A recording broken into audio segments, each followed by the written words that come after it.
Baik Bapak Ibu, di sini perkenalkan saya Ena Amalia dari SDN Cipasari akan berbagi praktik baik pembelajaran mendalam pada pelajaran bahasa Indonesia. Materinya fakta dan opini dengan tema berbicara fakta bukan katanya.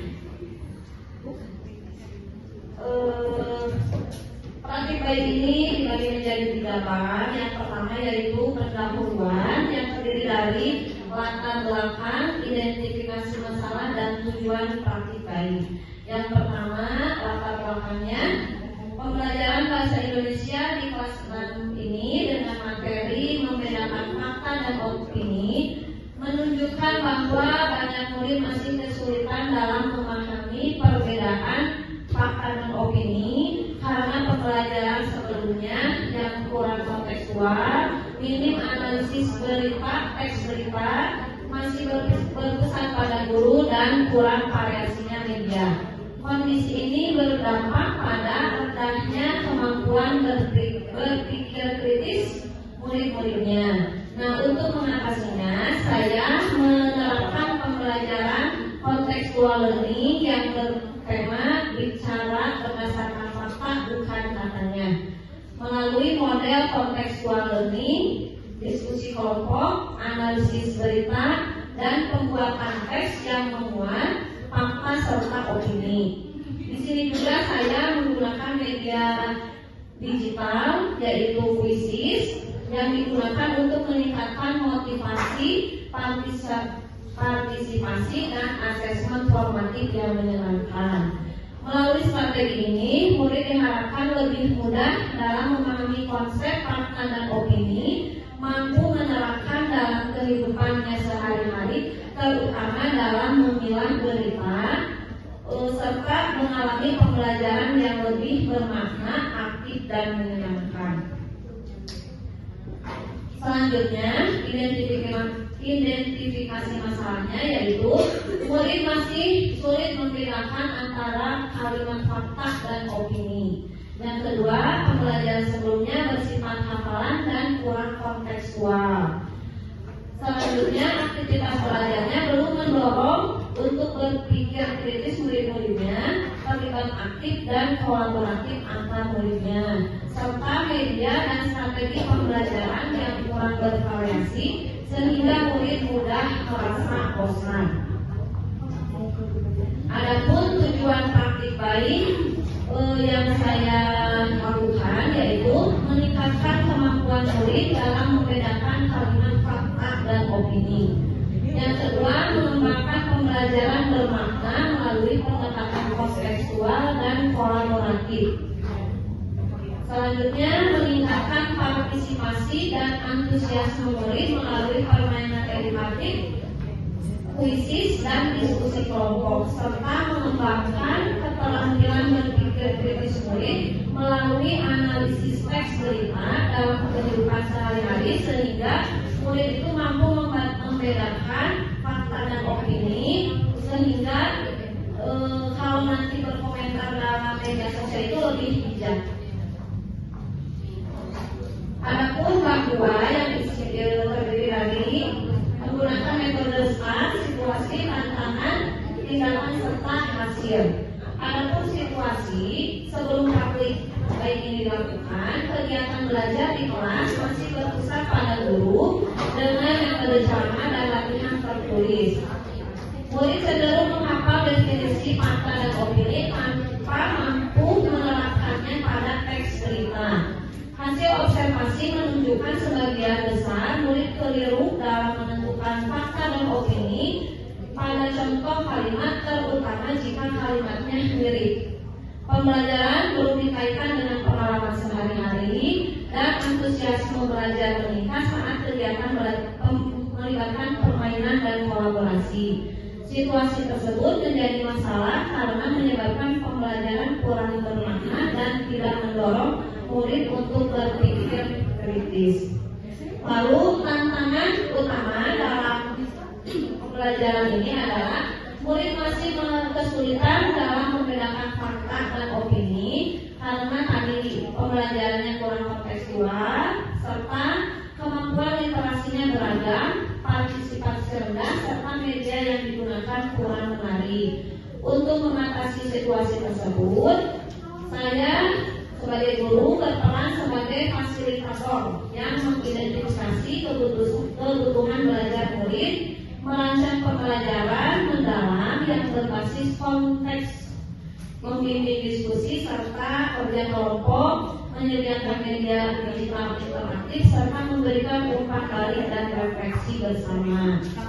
Target yang ingin dicapai adalah meningkatnya kemampuan murid dalam membedakan dan mengenali fakta serta opini secara mandiri, tumbuhnya literasi kritis, meningkatnya keterlibatan aktif murid melalui pembelajaran kolaboratif dalam kelompok yang menyenangkan, serta tercipta proses belajar yang lebih bermakna, berkesadaran, dan menggembirakan sesuai dengan prinsip pembelajaran mendalam.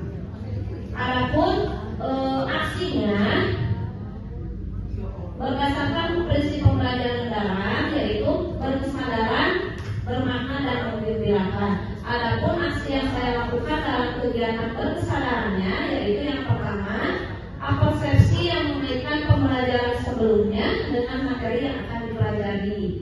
Yang kedua, mengajukan pertanyaan awal yang mengajak murid mengenali fakta dan opini dari cerita mereka. Jadi murid-murid menceritakan pengalaman mereka dan diajak untuk mengenali fakta atau opini. Selanjutnya yaitu mengkonfirmasi dan menegaskan materi tentang fakta dan opini, melalui juga kegiatan berkesadarannya melalui pertanyaan reflektif seperti apa bedanya fakta dan opini, dampak apa jika kita berbicara tidak sesuai dengan fakta, dan mengapa kita harus jujur dalam menyampaikan informasi. Yang terakhir, kegiatan dalam prinsip berkesadaran yaitu tanya jawab tentang pentingnya membedakan fakta dan opini dalam kehidupan sehari-hari.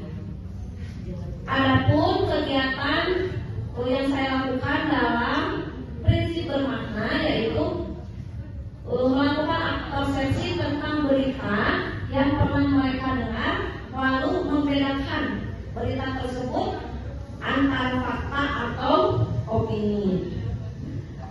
Yang kedua, menganalisis teks berita serta membacanya dan menemukan kalimat fakta dan opini dalam teks tersebut. Selanjutnya yaitu menuliskan teks berdasarkan tema dalam kehidupan nyata murid-murid. Setelah mampu membedakan fakta dan opini, lalu murid dalam kelompoknya membuat teks dengan menuliskan fakta dan opini dari tema yang sudah ditentukan. Yang selanjutnya, setelah diskusi kelompok membuat teks yang terdiri dari 3 kalimat fakta dan opini, murid mempresentasikan hasil kerja kelompoknya dan saling memberi tanggapan. Lalu ditayangkan contoh berita dari media sosial. Lalu kan kalau ada di komentarnya ditentukan atau diidentifikasi itu komentar tersebut termasuk fakta atau opini. Selanjutnya yaitu tanya jawab tentang pentingnya membedakan fakta dan opini agar tidak mudah terpengaruh berita hoax seperti itu.